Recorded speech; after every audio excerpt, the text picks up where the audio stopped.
Hey yo guys, how's it going? It is Marketing Johnson back again. This video is for people who want to invest and get a good return on their money, but they don't want to learn to invest. Now, when you start investing, it is a slow and painful process. There's a lot of mistakes to be made, a lot of money to lose, a lot of getting over the psychology of buying the dip, even though that's when it's like throwing money into the fire and it's like crushing you.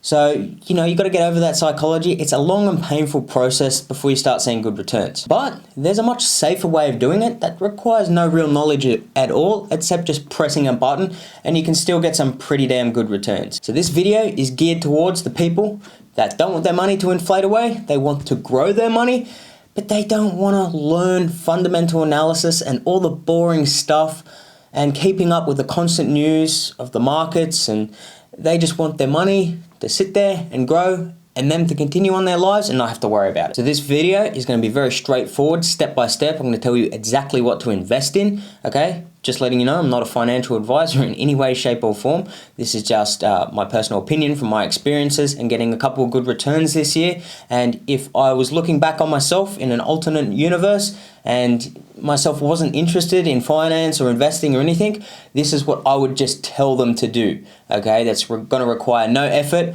on their part. They just press a button and let their money grow. Not only am I going to tell you what to invest in, I'm going to give my reasoning behind it. So you're just not blindly going into something because I said it, even though you probably wouldn't even trust this random guy on YouTube, but I'm going to give my reasoning behind it and you can make your own decision if that's a good investment or not. Now, there's really two routes you can go down when it comes to investing. Number one is do a ton of research, learn fundamental analysis so you can analyze companies, work out what ones are undervalued, make a ton of mistakes, lose a ton of money, get FOMO, buy the dip, sell, have diamond hands, have paper hands. There's a lot you need to go through before you can really start getting those really good returns. It can be quite a challenge to, psychologically not sell these companies when you see them dropping faster than Jake Paul's boxing opponents. Or there's option two, the one where you don't need to learn anything really. You invest in a broad index fund like the S&P 500, which gives you a broad index of all the stocks. So you get a little piece of each one and you get nice steady growth. And then you invest in Bitcoin and Ethereum, the two big ones. You never sell, you never look at it, and you just let your money grow. That's option two. It requires none of the other stuff we talked about. The returns may not be quite as big, but there's also a lot less risk to it as well, Option one, you can have some great returns or you can lose a lot of money because some people don't know what they're doing. Option two will still give you some pretty good consistent returns and you don't have to be constantly researching companies or setting alarms for any time Elon Musk's tweets come out. There are plenty of stock analysts out there that try to go with option one and they try to beat the S&P 500, but they fail. So sometimes just investing in the S&P 500 and forgetting about it, or any kind of broad index fund, beats it every time. So if I wanted to just forget everything and live my life and not have to worry about any of this stuff, this is what I would tell myself. So I would put 50% of my money into the S&P 500, which is a broad index of the top 500 American companies. So if one goes bankrupt or something happens to one of them, you've got 499 others that are going to keep going up and you're not even going to notice that one going bankrupt in it. You get about a pretty consistent return of 10% over many, many years. So then I would put 30% of my money into Bitcoin. Okay, now this is going to be controversial, I know, but hear me out, hear my reasoning behind it. I would also put 20% of my money into Ethereum, okay? So 50% is going into the broad index fund of the top 500 American companies, the S&P 500, then 30% of my money into Bitcoin, and 20% of my money into Ethereum. Now, as I said, this is going to be controversial. Not a lot of people will agree with this. Some people say cryptos are super risky. I personally don't think that they understand crypto 100%. But there's a lot of smart people out there that are still against crypto, so hear my reasoning behind it and make up your own mind. Remember, I'm not a financial advisor in any way, and I will not be held liable if you lose all of your money. So firstly, the S&P 500. Why American companies and not, well, I'm from Australia or whatever country you're from. Why go American? Well, personally, I think America is at the forefront of all innovation and just it's moving forward when it comes to technology And I want to invest in the future, not the past. You know, America, it's got, you know, you've got the big ones over there. You've got Google, you've got Apple, Tesla, Amazon, all these amazing companies. In Australia, unfortunately, we just don't have those. Yeah, and I want to be invested in those companies, the ones that we use every single day, the ones that we can't live without. That's what I want to be invested in the future. So that's why I pick American stocks to invest in and not Australian. Now from Australia or whatever country you're in, how do you buy the S&P 500? Well, you need an international trading account. So you've got a couple of options here. If you're with the Commonwealth Bank, like I am, you can get something called CommSec, which is your trading platform, and then you can get CommSec International. I don't like CommSec because they charge me $20 every time I buy any stock from over there in America. And that's getting ridiculous, seeing as all these other platforms, they don't have fees when you buy and sell stocks. So it's ridiculous that the CommSec is still charging $20 every time I make a trade. eToro is probably my favorite. This is like a global trading platform where you can buy everything on there. You can even buy cryptocurrencies and stuff. But I quite like eToro because it's very easy to use. There's no fees. I transfer money in and out super fast, like they are bang on top of it, you know, they're really good. So I keep most of my money in eToro, and there's a link for that down below if you want to check it out. And then we have Stake, okay? This is another trading platform that works over here in Australia, and I think it works in many other countries. You can buy into US companies. So Stake's another good one. It's very easy for beginners to get started on Stake. Like it's literally so easy to sign up and you can have an account within minutes and then transfer funds to it. It's also free to trade on there. They're definitely my second favorite, and you get a free stock when you first sign up. Just use the link down below and you get yourself a free stock. Let me spin my wheel and see what I get. Ooh. Well, you guys tell me what I got and then I'll know by the time I edit this. By the way, all these, eToro and Stake, can just be found in the App Store. You just go on, type the name in and download them, or click the links down below, and then make your account and get started. Right now I'm on eToro. Okay, this is my account, as you can see. Got my money in there. This is my portfolio, everything I own. Now this is how you buy the S&P. Alright, so S&P 500, gonna get the Vanguard one. Alright, so all you'd have to do is press trade after you've funded your account, of course. Now the market isn't open at the moment, but you would usually just select how much you want to buy right here. And then you would basically, if the market was open, you would have like a buy now. So you can buy it that way. It's very easy. And then you can look at the graphs and stuff, how it's performed over the years. It's all available here on eToro. As you can see, there's a lot of ups and downs, but it's a pretty consistent line up. So as long as you're not planning on using this money within the next, 6 months or something, then put it in the S&P and forget it. Use it when you need a house deposit way down the line or whatever you're planning on saving up for. Now, my reasoning behind Bitcoin and Ethereum and why I'm putting 50% of my portfolio in it. Now, let's be honest, first of all, if you haven't done your proper research into cryptocurrency and you don't fully understand it, then you probably think it's a scam or a get-rich-quick scheme. Like, when you think about it, you're buying into nothing and there's no way the price is sort of set. There's no value behind it. You're just buying a code for $50,000. It doesn't make sense. Let me give you a quick lesson from my understanding. Again, guys, it is so hard to understand this stuff. You need to listen to hours and hours of podcasts and do your own research.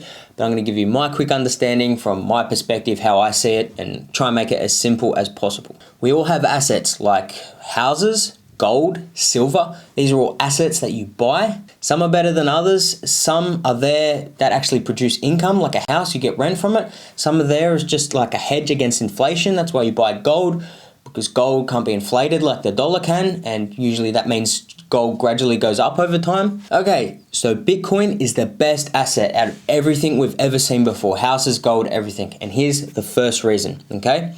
Bitcoin can't be inflated. There's only 21 million Bitcoins, not a single one more. Some people think, oh, you can mine more Bitcoins. No, there's a cap supply. There'll only ever be 21 million Bitcoins, okay? Right now there's 19 million or something in circulation, and they've got a little bit more to mine, but there'll only ever be 21 million. So you cannot inflate Bitcoin. You can build more houses, you can dig up more gold, so all those other assets can be inflated, but you cannot inflate Bitcoin. Number two, Bitcoin cannot be taken away from you.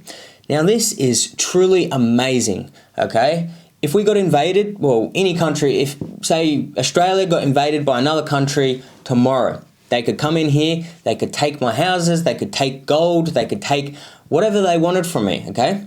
They can't take your Bitcoin.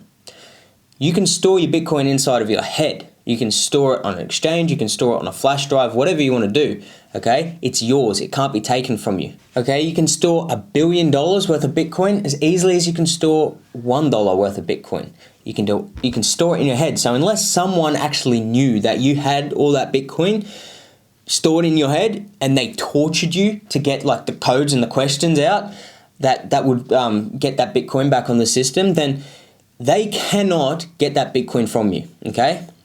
So you can literally store it in your head. Imagine how hard it would be trying to protect $1 billion worth of gold in a war, okay? Or $1 billion worth of property in a war. Gold, you have to pay to store gold. You have to trust in the people that's storing it for you that they're not going to screw you over. You know, you don't have full control of it. You have control of your Bitcoin, okay? No one can take it from you. You can store it wherever you want. It's yours, and you can store it for free, you know.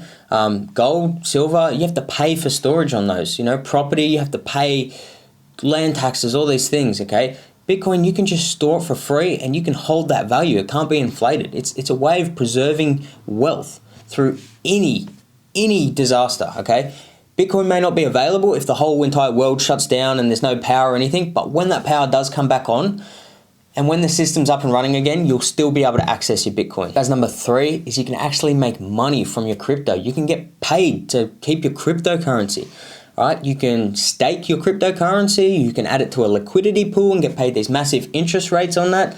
Over at BlockFi, if you want to sign up for BlockFi, there's a link down below, or just type in BlockFi into Google. They actually pay you interest on your Bitcoin and Ethereum. Very high interest rates too.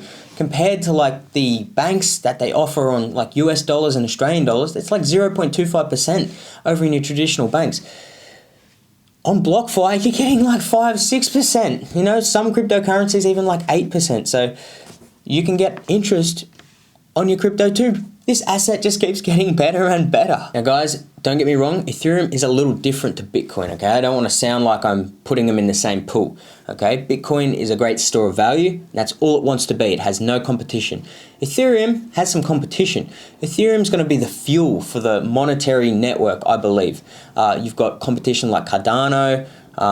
There is competition out there. Ethereum, you know, it's changing the world. It's all these NFT platforms are built off Ethereum. You've got smart contracts and stuff. All this stuff is going to change the world. And I think Ethereum may one day pass Bitcoin in market cap because it has more use cases. But Bitcoin's always going to be that solid, secure network that you can store your money in. And guys, if you go ahead and do 10 hours of research on Bitcoin and Ethereum, blockchain, and you just have a good understanding of it all, you're going to be a lot more comfortable doing this 30-20 split that I'm suggesting to do right here. I definitely would not be recommending buying any of these other smaller scammy coins, okay? There's a lot of people out there promoting them, influencers especially at the moment. It's really sad to see because a lot of people are losing a lot of money, and, you know, don't get into any of those coins. Stick with Bitcoin and Ethereum, or do your research. Do a lot of research if you're planning on getting into other coins, okay? Because they are kind of like lottery tickets, in my opinion. And again, guys, these are both so hard to understand in such a short amount of time. I hope I did justice explaining, but you really need to do a lot of research to fully understand them. Otherwise, you're just taking my word for it. So, how do we actually buy Bitcoin and Ethereum? Well, there are many different crypto exchanges out there, okay? You've got BTC Markets, you've got Coinbase, you've got CoinSpot, you've got Binance. My favorite one to buy on is BTC Markets, okay? That works great for me over here in Australia. They charge like a 0.8% fee every time you buy, so it's not even 1%. So I usually buy my crypto on BTC Markets, and then I transfer it over to BlockFi to get my interest. Now, BTC Markets might not work for you if you're not in Australia.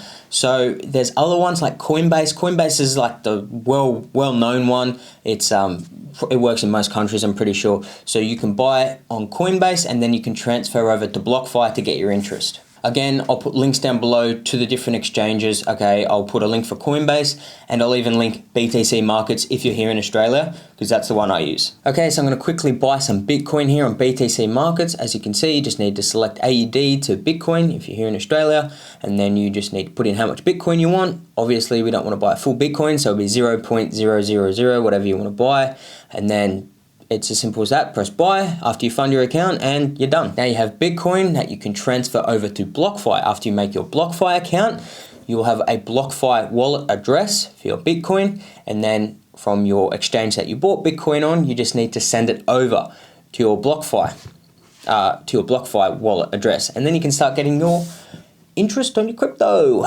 Just be very careful you get that wallet address right. Copy and paste it straight into the other exchange, because if you get that wallet address wrong and send it to someone else's wallet, then you ain't getting that money back, baby. So guys, if I had to go back in time before I knew anything about investing and just tell myself what to do with my savings, I would say put 50% into the S&P, and I would say put 30% into Bitcoin and 20% into Ethereum. Now, what kind of returns would we expect here, okay? Well, the S&P 500 gives about a 10% return each year. This year, I think, was about 30%, so it's been pretty damn good, okay? You know, that's pretty good considering banks are paying 0.25% interest. So putting your money into there is great. Now, Bitcoin, we all know, has given much higher returns than that. If you mash them all together and say, I used this tactic a couple years ago and I put the 50% into the S&P and then the 30-20 split into Bitcoin and Ethereum, you'd be looking at a little over 100% returns every single year from doing that. Now, can we expect 100% returns in the future? Well, it's crypto, so it would not surprise me. If institutions start getting into it and you get your money into crypto before them, well, I think you'll be in for some massive returns. But again, guys, it's crypto. We don't know. It's done some crazy things in the past, and who knows what it'll do in the future. Remember, guys, this is not financial advice. I'm just a kid on YouTube. I have lost a lot of money back in 2017 when, you know, crypto crashed and I was buying random altcoins and stuff. I didn't really understand it or know what I was doing. I treated it like, oh, I'll buy in because they're going up. But now I have a bit more of an idea, and if I could give any advice to anyone, I would say don't buy into all that scammy, crazy stuff. Don't buy into the hype. Just dollar cost average into cryptocurrency and into the S&P 500. And if you don't know what dollar cost averaging is, it's where you don't, say you have $10,000, you don't put that whole $10,000 into Bitcoin at once in case Bitcoin drops the next day. You put, say, I don't know, $1,000 a month in. So you're getting Bitcoin when it's at its top, and then when it's at its bottom, you're buying Bitcoin just whenever. It could be at the bottom of the market, could be at the top of the market. Your dollar cost averaging in, so you get a nice average, okay? You're not buying in and then losing a ton of money, or you're buying in and then making a ton of money in one day, okay? You're getting a nice average of it all, and that's the safest way to do it. It's called dollar cost averaging into the market. Check back in a year and see what kind of returns this advice has actually gotten, and comment down below what estimated return you think we'll get within the next year. So let us know in the comments, have a guess, and we'll look back in a year and see how close you guys got. Thanks for watching, guys. I will catch you at the bank, bitches.